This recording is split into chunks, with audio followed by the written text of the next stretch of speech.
Greetings. I'm Pastor Eric Smith, and this is Wakening Grace.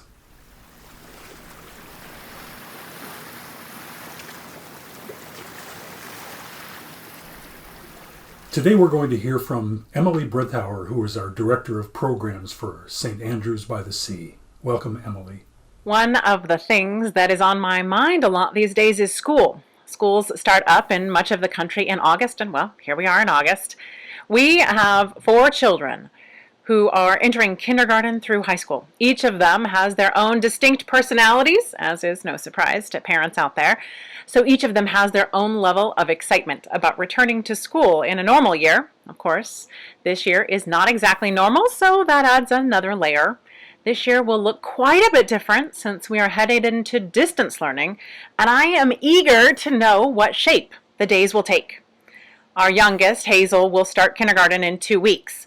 And unlike her 3 older siblings, I have no idea how to prepare her for this milestone school entry or even what to prepare her for.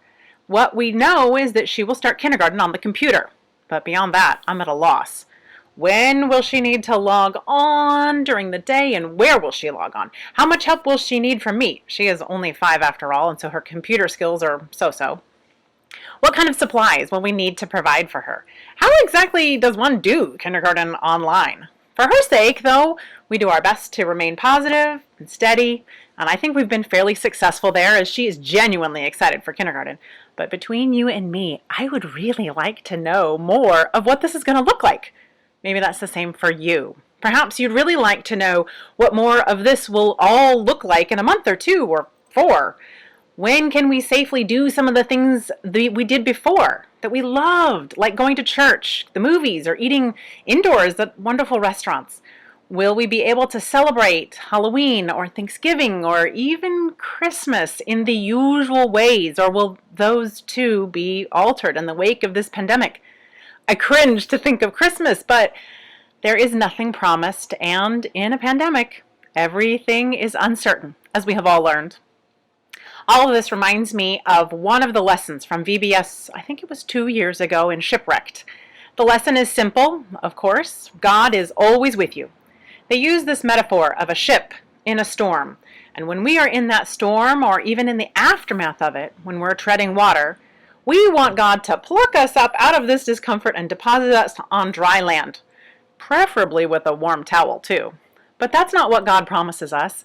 God promises to be with us, to help us keep our heads above water like a life preserver does. Life is difficult and uncertain, but God is always with us. I suspect we will have to learn as we go, holding on to our life preservers where we can. We will know more of how things will be as we live through these future times. Just like Hazel's kindergarten year and all of my questions, I'll learn the answers as we get closer and as we go through the school year. Hazel asked me if she was going to get a backpack like all of her siblings before. She is now going into big kid school. So we hopped online and looked at backpacks, and she chose the perfect backpack for her. It arrived just the other day, and she's thrilled. She's been wearing it. I don't know if she will actually use it yet for school. But in this ever-changing world, we'll wait, and we'll find out. And what she does know is she's going to kindergarten on the computer, and she already has her backpack. So she is set. The rest will reveal itself. And I'll do my best to be as patient as I can. And when there are rough seas with too many questions, I will try to remember my VBS lesson and lean on God, who is always with me. You pray with me. Oh God, when I am feeling lost and in the middle of discomfort, for whatever reason, remind me that you are always with me. Help me lean on you and be patient until the next right thing to do reveals itself. We are your grateful people. Amen.